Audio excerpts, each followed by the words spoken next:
For a quarter of a century, one man has pretty much defined Russia, Vladimir Putin. But, the foundation of his power, what keeps him there, hasn't stayed the same. It's a story of this really dramatic pivot, a huge shift from a promise of prosperity to a rally for pure power. So let's dive in and unpack how this transformation actually happened. Back in 2000, the promise was crystal clear. Bring order and, wealth to a country just reeling from the chaos of the 1990s. But today, well, the reality is starkly different. We're looking at a nation at war, and one that's getting more and more isolated. So the big question is, how in the world did Russia get from that promise to this reality? Okay, so to really get this pivot, we have to start at the beginning, with Putin's first promise. His power initially was built on a really simple deal with the Russian people. Give me political control, and in return, I'll deliver economic stability and a better life for you. And you know what? He delivered. Big time. The scale of the success was just staggering. In less than 10 years, the Russian economy grew by 94%. This wasn't just good. You could argue it was the most outstanding decade in all of Russian economic history. And that growth, it translated into real money. Thanks to some market reforms and, soaring oil prices, Russia's GDP jumped from just over $200 billion to $1.8 trillion. This surge literally transformed living standards, it restored national pride, and it became the absolute bedrock of Putin's support. And this quote really highlights a key political dynamic. Sure, global conditions were great, but it was Putin who got all the credit at home. This economic performance wasn't just a number on a chart. It was the primary source of his genuinely high approval ratings and his legitimacy as a leader. And he paired this economic success with a really powerful populist message. By publicly taking on the oligarchs, who were deeply unpopular after profiting so much during the 90s, he basically cemented his image as the strong leader who was restoring order for the common person. But then, the engine of that whole growth model just started to sputter. The 2008 global financial crisis hit Russia hard, and it exposed just how vulnerable the economy was, being so dependent on oil exports. Suddenly, that old promise was at risk. Just look at the contrast here. It's stark. That explosive 7% average annual growth from the first decade, it completely collapsed to less than 2% in the decade that followed.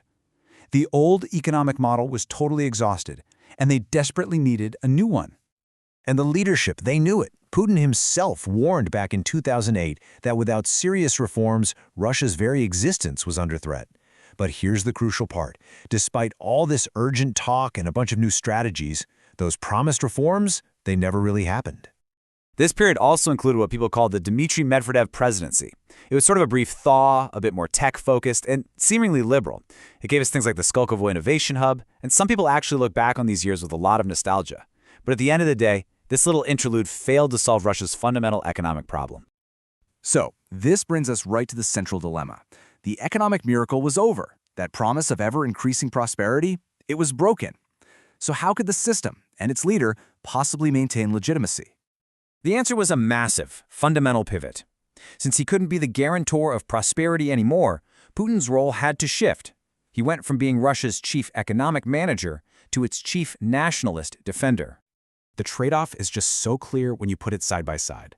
The foundation of his power in that first decade was all about delivering economic growth. But the foundation of his power in this next phase, that would be all about delivering national pride through conflict and confrontation with some perceived enemy outside the country. And you can see this strategy play out so clearly. Foreign policy adventures became the new go-to tool for mobilizing support at home. Every single crisis, Georgia, Crimea, Syria, and then ultimately Ukraine, produced this rally around the flag effect, boosting his approval ratings and distracting everyone from problems at home. But to justify this new path, military action just wasn't enough. An idea, a new story was needed. And this meant building a whole new ideological and historical narrative for what Russia is and what it's entitled to.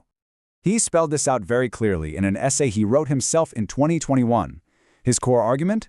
That Russians and Ukrainians are one people, and that the creation of a separate Ukraine was a massive historical injustice where Russia was, in his words, robbed. This whole worldview really rests on a few key pillars. This idea of a shared origin in ancient Rus, the notion that modern Ukraine is just some artificial Soviet invention, and this accusation that the West is manipulating Ukraine as part of some big anti-Russia project.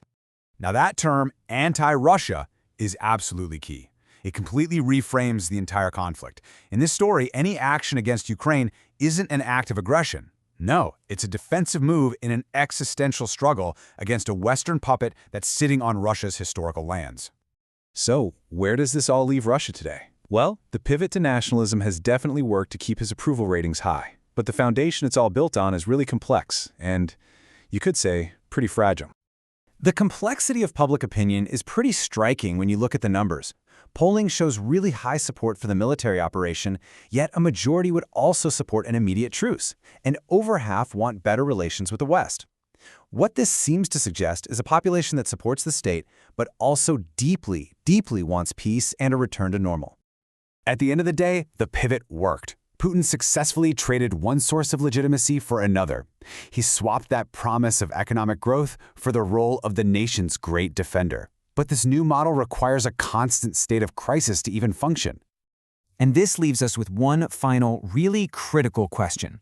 A system built on personal charisma and perpetual conflict is a powerful tool for staying in power for sure. But when a system rests so heavily on just one individual and relies on external threats for its internal cohesion, is it truly stable in the long run?